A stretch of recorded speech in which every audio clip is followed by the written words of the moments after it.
I'm currently working part-time at a restaurant on my university's campus.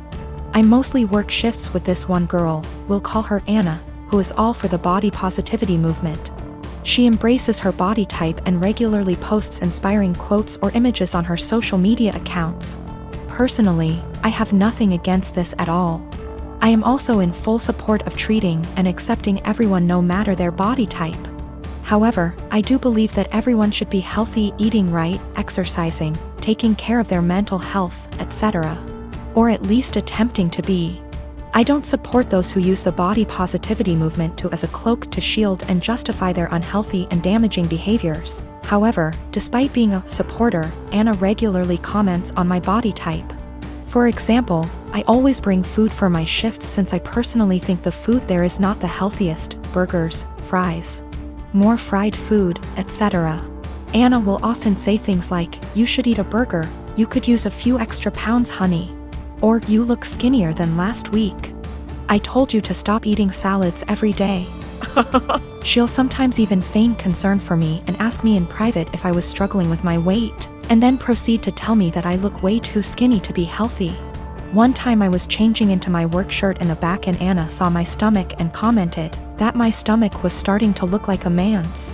I have no idea what that even means, but I doubt it was a compliment. These hypocritical comments have pissed me off. I enjoy eating healthy and cooking my own meals, and I enjoy working out and staying toned. Anna, on the other hand, gorges herself on the food in our restaurant, drinks about 3 cans of Coke per shift, and does not work out. I don't think this is healthy. Finally, during yesterday's shift, this guy I kinda like came in to get some food, and I was super excited to see him. He turned out to be a bit cold towards me, and the whole event was a bit anticlimactic. Oh well. Anna witnessed the whole thing, and after he left, she said, "Maybe he's into Kuvya girls." I basically blew up at her and called her out for all of her hypocrisy. I asked how she could call herself a supporter of body positivity when she regularly shamed my body. Then I told her that she was unhealthy in many ways. I called her out on her eating habits. Bitter and jealous of others who are in control of their health and bodies, and deluded for believing that she is healthy and fit. She called me insecure and told me I was being rude. It was reaching the end of our shift, so I clocked out early and left so I didn't have to argue with her more. I was mad for a bit and told one of my best friends. She said that I was right and all, but that I was insensitive in the way I brought it up and suggested that I apologize. I'm standing my ground but want to hear other opinions as well. Tim and I met in an English literature class our junior year of college, and we've been together the 10 years since. While he ended up going into IT, I stayed in the liberal arts track and ended up doing non-profit work after college when I realized I didn't actually want to be a school teacher. Just to say that we always assumed he'd out-earn me by a considerable margin. Though when he made more, I always insisted we split things evenly to avoid potential resentment down the road. I've had sort of a non-linear career path, but ended up switching to the corporate world. To make a long story short, my liberal arts degree and time doing non-profit work gave me a lot of skills that enable me to really excel professionally in some more niche areas. I recently started a new job as a consultant, making way more than I'd ever anticipated. When I got the offer, I told Tim that the pay was amazing, but he didn't ask about the actual amount, and I didn't want to be braggy about it, especially since I was fairly sure it was above his current income. Well, we just put in an application for a new place, and in the process of having to submit our pay stubs, it's become obvious that I make roughly 30% more than he does now. I expected him to think that was cool, since he's a feminist and has always been super supportive of my career. But instead he started to make increasingly harsh jabs about how I cheated the system to get where I am. That no English lit major makes more than a cybersecurity professional without cheating somehow. His major point is that I got my first job out of nepotism, which set me up to trample more qualified people who didn't have the same advantages. It's true that I got my first post-college job after being referred by a sorority sister, but it was for non-profit work making $22K year, not exactly at somebody's daddy's firm. He also points out that at my first corporate job, I snagged a big promotion after volunteering to take on starting up the company's diversity, //equity//inclusion program, and I'll admit that were I a white man, it's highly unlikely I would have been able to be the face of the eventually high-profile diversity program. Tim also notes that I was awarded a small college scholarship for being a promising female writer, when no such scholarship existed for males. But all that said, I still don't feel like I cheated the system, and it makes me angry to listen to him joke about it. Especially since I grew up blue-collar and worked full-time while going to school full-time to afford my degree. I reached a breaking point yesterday when he made a crack about how the new / first woman on his team is an obvious diversity hire.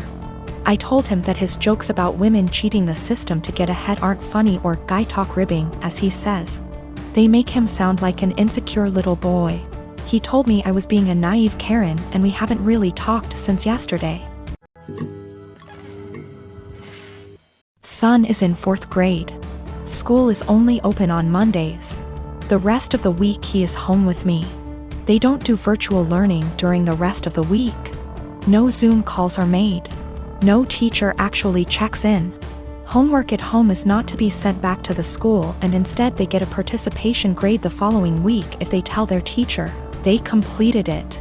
It's backwards, and your students aren't being graded for the work they actually do. Every Monday we get a new flyer in the mail asking for donations. Last week we got a flyer that said to send out 20 emails to individuals to ask them for donations, with the promise of prizes for participation. They also had other prizes on this flyer. Basically, the more people who donate using your name, the bigger the prize you get. My son wanted the headphones prize. Nowhere on the flyer did it say how many donations was needed. I called the school to ask and they said 12. I sent out the 20 emails. 14 people donated. The donation list was to be emailed to the school with the student ID, and we were to pick up the prizes this past Monday. Son was losing his mind excited because he got the 12 donations needed for the headphones. We walk in and they proceed to tell me and my son that he did not qualify for the prize because in order to be eligible, you needed to get those 20 donations. Apparently the prizes for donations started counting after you received the 20. They turned damn near every student away, not just my kid. So I sent the boy out with his father and pulled the teacher and principal aside to let them know that they got these kids' hopes up for absolutely nothing, and that all they accomplished was destroying the children's spirits by lying to their faces. I then told them that I was told by the secretary that he only needed 12 donations for those headphones. They said, "Sorry you feel that way. This is just how things are right now due to COVID." So I responded with, "Oh, so lying to students and breaking their spirits is okay, because of COVID? Failing to provide virtual learning for the rest of the week like other schools is okay, because of COVID? Asking for donations when the kids are only here once a week must be okay, too, right?" I then walked out. Well, my son got the headphones in the mail today with a note from the superintendent that said, "I'm very sorry for the actions of the school system and the confusion formed around the donation drive. We are trying to work with the families, not turn them away. Please accept this as an apology." My son is over the moon. My husband says that I was being a Karen and that we should have just dropped it because it teaches our son that life isn't fair, and that I now look like an helicopter parent. My mom and my mother-in-law threw me a surprise baby shower on Sunday and invited all of my family and most of my friends who are in my hometown. It was great. I don't usually get to see everyone when I visit, so it was really nice to have them all there. My sister is also pregnant. She is 34 weeks and I am 36 weeks. My mom and I have been planning her baby shower with her that will be 2 weeks from now. At the shower, everyone kept complimenting me on how tiny I am and how good I look, and I could see my sister was getting really jealous. It was really upsetting her, so I tried to change the topic, but after the first little bit she retreated to a table in the corner, with her friend looking incredibly angry. I tried to ignore it and we started playing shower games. Later, her friend asked if any of us knew where she was since she hadn't seen her in a while. Everyone was extremely worried because she wasn't answering her phone, and we thought she could have gone into labor or fallen or something terrible. The shower was in a party room at an arena, so it's a huge building, and everyone there, 70 of us, began searching the entire place up and down looking for her.